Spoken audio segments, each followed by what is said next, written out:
이 여인을 아시나요? 그녀의 이름은 정정화, 대한민국 임시정부의 안주인이었죠. 생애와 독립운동 참여 계기. 정정화는 일제강점기 대한민국 임시정부에서 헌신한 여성 독립운동가이다. 본명은 정여희이며 상하이 망명 시기에 정정화로 개명했고 아후로 수당을 사용하였다. 1900년 8월 3일 서울의 양반 가문에서 태어난 그녀는 보수적인 부친 밑에서 딸이라는 이유로 정규 교육을 받지 못했으나 오빠를 따라 서당에 다니며 천자문과 소학을 익힐 정도로 총명한 소녀였다. 1910년 10살의 어린 나이에 동갑내기 김희안과 결혼하여 권문세도가이자 개화파 관료 김가진의 며느리가 되었다. 남편 김희안을 통해 세계 정세와 독립운동 소식을 접하며 민족의식을 키운 정정화는 1919년 3.1 운동 직후 시아버지 김가진과 남편이 비밀결사 조선민족대동단을 조직하고 모든 기득권을 내려놓은 채 중국 상하이로 망명하자 가만히 남을 수 없었다. 이듬해 1920년 1월 홀로 압록강을 건너 상하이 임시정부로 향한 그녀의 여정은 훗날 자서전의 제목이 된 장강과 함께 시작되었다. 상하이에 도착한 정정화는 당초 시아버지를 봉양하고 남편을 돕겠다는 생각으로 망명길에 올랐으나 낯선 타국에서 마주한 현실은 그녀의 운명을 바꾸어 놓았다. 임시정부의 열악한 생활을 목격한 그는 더 이상 범부의 아내 자리에 머무르지 않고 직접 독립운동의 전면에 나서기로 결심한다. 이후 임정요인들의 안살림꾼 역할을 맡아 임정가족들의 의식주를 세심하게 챙기는 한편 국내와 임시정부를 잇는 비밀 연락 임무까지 도맡게 된다. 광복 직전까지 무려 26년간 망명지에서 임정과 운명을 함께한 그녀는 해방된 조국에 돌아와서도 분단과 정권 탄압 등 역경에 맞서 민족을 위한 신념을 굽히지 않았다.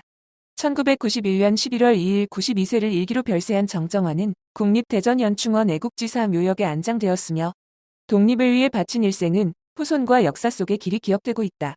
대한민국 임시정부에서의 역할과 공헌.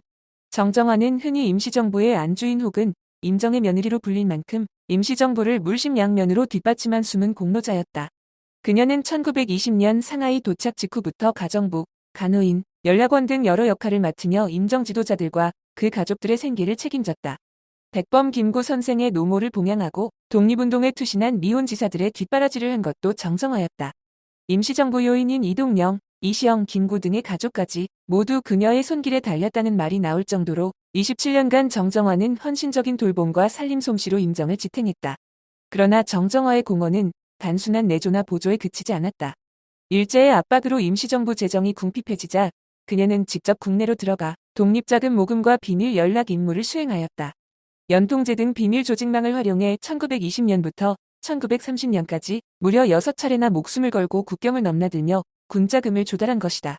상하이에서 인육연행 배편으로 만주 단둥까지 이동한 뒤 밀정의 눈을 피해 압록강을 건너는 위험천만한 여정이었지만 그녀는 칠흑 같은 야음을 틈타 작은 쪽배로 강을 건너는 모험도 마다하지 않았다. 1차 잠입 때는 국내 민족의식이 식민당국의 회유로 위축되어 고전하였으나 친척들과 자산가의 도움으로 마련한 성금이라도 꼭 전달하고 돌아왔다고 한다. 이후로도 몇 차례에 걸쳐 국내 밀입국에 성공하여 임정의 숨통을 틔워주었는데 이러한 그녀의 담대한 활약 덕분에 일제의 집요한 감시 속에서도 임시정부가 27년간 버틸 수 있었다는 평가가 나온다. 한편 이러한 활동 중 그녀는 일제 경찰에 체포되어 모진 고문과 옥고를 치르기도 했지만 끝내 굴하지 않고 임정으로 돌아와 임무를 완수하였다. 임시정부가 1932년 윤봉길 의거 이후 상하이를 떠나 항저우 자싱, 난징 광저우 9.1인 치장 등지를 떠돌 때에도 정정화의 헌신은 계속되었다. 1935년 그녀는 김구 주석이 주도한 한국국민당에 입당하여 공식 정치단체 활동을 시작했고 1940년 충칭에 정착한 뒤에는 남편과 함께 한국독립당 및 광복군 창설을 측면 지원하였다.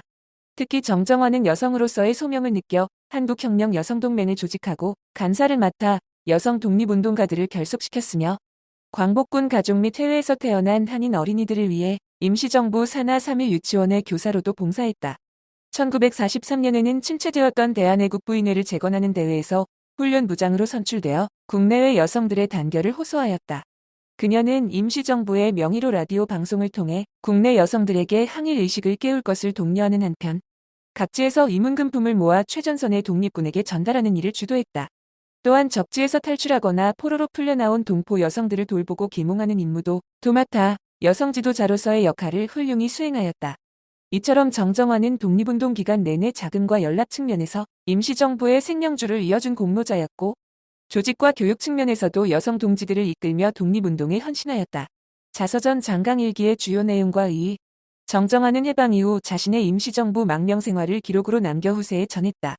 그녀의 자서전 장강일기는 일제강점기 독립운동에 투신한 한 여성의 26년간의 여정을 담은 생생한 회고록으로서 임시정부의 공식 기록에 드러나지 않는 내부 생활사와 시대 정황을 상세히 전해준다. 이 책은 원래 1987년 정정화 여사가 구술한 내용을 토대로 녹두꽃, 여자 독립군 정정화의 낮은 목소리라는 제목으로 초판 출간되었고, 이후 내용을 일부 보완하여 1998년 장강일기라는 이름으로 재출간되었다. 제목 장강은 중국 양쯔강을 가리키는데, 이는 1920년 상하이에서 시작되어 1940년 충칭에 이르기까지 장강 유역을 따라 계속된 그녀의 기나긴 독립운동 여정을 상징한다. 실제로 임시정부가 윤봉길 의고 이후 상하이를 떠나 항주, 가흥, 남경, 광저우, 계림, 치장, 충칭까지 8년간 대장정을 벌였을 때 정정화는 그 험난한 여정마다 동행하였고, 장강일기는 그 기간에 장엄한 민족서 사실을 온전히 복원해주고 있다. 장강일기의 내용은 크게 당시 정세, 임시정부의 은밀한 생활상, 그리고 여성 독립운동가로서의 역할 세 측면에서 핵심을 찾을 수 있다.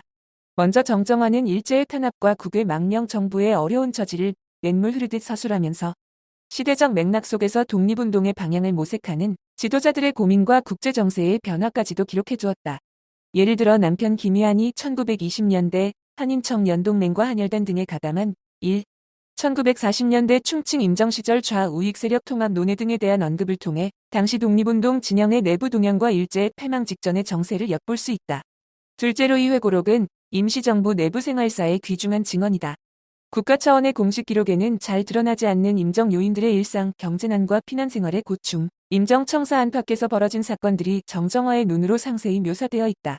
그녀는 임시정부 초기 비밀조직 연통제의 운영 실태를 비롯해 윤봉길 의거 직후 임정이 겪은 피신과 고난의 실상을 구체적으로 남겼는데, 이는 후대 역사학자들에게도 중요한 1차 사료가 되고 있다. 끝으로 이 책은 여성으로서의 역할과 성장이라는 관점에서 특별한 의미를 지닌다. 정정화는 책 곳곳에서 자신이 전통적 며느리의 역할에 머물지 않고 독립운동 일선에서 뛰게 된 과정을 담담히 밝히고 있다. 서문에서는 임시 망명 정부에 가담해서 항일 투사들과 생사를 같이 할 수 있었던 것은 순전히 나의 사사로운 일에서 비롯되었다. 다만 민족을 대표하는 임시정부가 내게 할 일을 주었고 내가 맡은 일을 했을 뿐이라고 적어 처음에는 가족을 좇아 망명길에 올랐으나 차츰 부여된 책무에 충실하며 독립운동에 몸 바친 자신의 삶을 겸손하게 회고했다. 또한 여성 동지들과 단체를 조직하고 광복 이후에도 통일운동에 나서는 등 시대의 굴곡 속에서 한 사람의 여성으로서 겪은 고뇌와 역할 변화를 생생히 전하고 있다.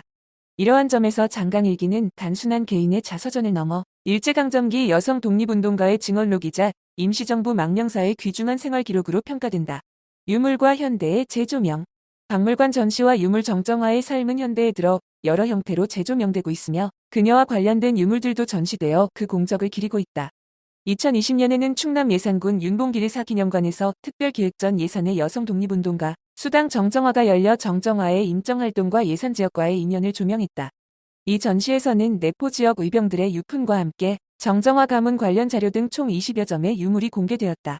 그 중에서도 눈길을 끈 것은 백범 김구가 정정화에게 직접 써준 회호로 춘풍대한응용물 추수문장 불염진이라 적힌 쌍미연 글씨였다. 이는 백범이 평소 아낀 수당 정정화에 대한 신뢰와 격려를 담아 선물한 것으로 전시의 대표 유물로 소개되었다. 이러한 유물들은 교육 현장에서도 독립운동사의 생생한 자료로 활용되고 있다. 후손과 현대의 재조명. 정정화의 애국정신은 그녀의 후손과 현대 사회의 노력으로도 이어지고 있다. 정정화와 김희안의 외아들 김자동은 1928년 상하이 임시정부 청사 인근에서 태어나 임정의 아들로 자랐다. 해방 후 어려운 환경에도 김자동은 부모의 뜻을 이어 독립운동사 연구와 기념사업에 평생을 바쳤는데 대한민국 임시정부 기념사업회 회장을 역임하며 임정 요인들의 증언체록과 임정기념관 설립 등에 힘썼다. 김자동은 브루스 커밍스의 한국전쟁의 기원 등 다수의 저서를 우리말로 번역한 언론인으로도 알려져 있으며 2019년 임시정부 수립 100주년을 앞두고까지 왕성히 활동하다가 2022년 향년 93세를 일기로 별세하였다. 그의 삶은 어머니 정정화의 희생이 결코 헛되지 않았음을 보여주는 사례로 평가받는다. 한편 정부와 사회 차원의 정정화 재조명 작업도 꾸준하다. 1990년 건국훈장 애족장 추서에 이어 2001년 국가보훈처와 독립기념관은 정정화를 이달의 독립운동가로 선정하여 대중에게 그 업적을 소개하였다. 일찍이 1998년에는 극단 민예가 정부 수립 50주년 기념으로 그녀의 일대기를 다룬 연극가 정정화를 무대에 올렸고 2001년에는 다른 극단이 같은 작품을 침하라는 제목으로 개작해 서울과 일본 도쿄 오사카 등지에서 공연하기도 했다.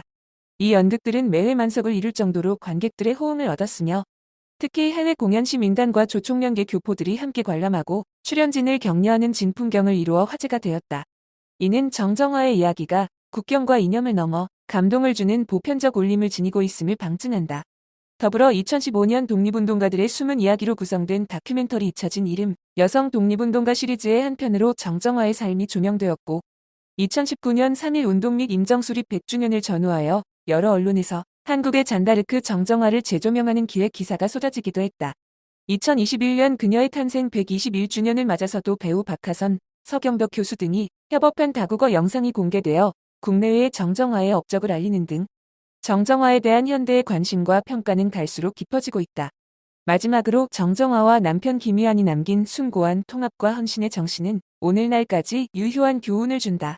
두 사람은 해방 후 좌우 합작과 남북 협상의 길을 주장했고 정정화는 이승만 정부로부터 도지사급 고위직 제안을 받았으나 이를 이런 지하에 거절하였다고 한다. 분단된 조국에서 끝내 하나 되지 못하고 평양 애국열사른과 대전 연충원에 따로 잠들게 된 부부의 사연은 많은 이들의 가슴을 먹먹하게 한다.